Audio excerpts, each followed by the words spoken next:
BJP സംസ്ഥാന ഭാരവാഹി യോഗം ഇന്ന് കൊച്ചിയിൽ ചേരും. സംഘടനാ സംവിധാനം ചിട്ടപ്പെടുത്തുന്ന നടപടികളുടെ ഭാഗമായാണ് യോഗം. എറണാകുളം മറൈൻ ഹോട്ടലിലാണ് യോഗവും ശില്പശാലയും. ദേശീയ തലത്തിൽ നിന്നുള്ള പ്രതിനിധിയും BJP സംസ്ഥാന പ്രസിഡന്റ് കെ സുരേന്ദ്രൻ ഉൾപ്പെടെയുള്ള നേതാക്കളും യോഗത്തിൽ പങ്കെടുക്കും. സുധേഷ് ഗോപാൽ ചേരുന്നു. സുധേഷ്, BJP സംസ്ഥാന 10:30 സംസ്ഥാന ഭാരവാഹി യോഗം കൊച്ചിയിൽ ചേരുക. കൊച്ചി മറൈൻ ഹോട്ടലിലാണ് യോഗം ചേരുന്നത്. ഇതിൽ ഏറ്റവും പ്രധാനമായും ഇപ്പോൾ അംഗത്വ പ്രചരണ പ്രവർത്തനങ്ങൾ പൂർത്തിയായി.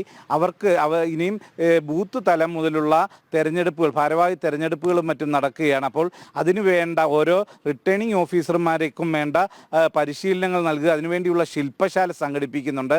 അതോടൊപ്പം തന്നെ ജില്ലാ പ്രസിഡന്റുമാരടക്കമുള്ള സംസ്ഥാന പ്രസിഡന്റും അതോടൊപ്പം തന്നെ ജനറൽ സെക്രട്ടറിമാർ, ഉപാധ്യക്ഷന്മാർ അടക്കമുള്ളവരെല്ലാം തന്നെ ഇന്നത്തെ യോഗത്തിൽ പങ്കെടുക്കുന്നുണ്ട്. വൈകിട്ട് 5 വരെയാണ് ശില്പശാല നടത്തുന്നത്. ഇത് ഇനിയും വരാൻ പോകുന്ന പ്രവർത്തനങ്ങളെ ഏകോപിപ്പിക്കുന്ന അടക്കമുള്ള പ്രവർത്തനങ്ങൾ ചിട്ടപ്പെടുത്തുന്നതിന് കൂടിയാണ് ഇന്ന് യോഗം കൊച്ചിയിൽ ചേരുന്നത്. രോഹിണി, ശരി. BJP സംസ്ഥാന ഭാരവാഹി യോഗം ഇന്ന് സുധേഷ് ഗോപാലാണ് വിവരങ്ങൾ നൽകിയത്.